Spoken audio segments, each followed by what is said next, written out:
bagi saya pribadi saya membanggakan. Maka di mana-mana saya cerita. Pernah menjadi Master of Training LK3 yang diselenggarakan oleh Batu HMI Jabodetabek Banten.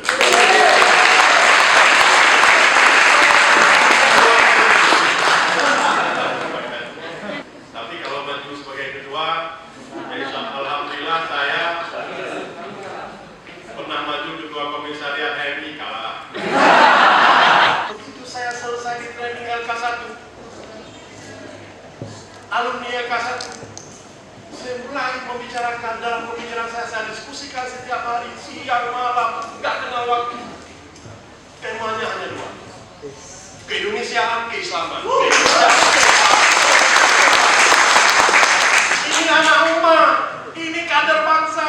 Komitmen keindonesiaan, komitmen keislaman. Tugas kita sebagai senior untuk adik-adik apa? Yang pertama, memberikan nasihat, mentraining, menggembleng, melatih. Kalau bisa harapan saya setelah selesai basic training, setelah selesai LK2 nanti, tamu-tamu adik-adik kami yang jauh-jauh jangan langsung pulang, berkeliling dulu, melihat keindahan dari Kabupaten Pidi ini. Assalamualaikum warahmatullahi wabarakatuh.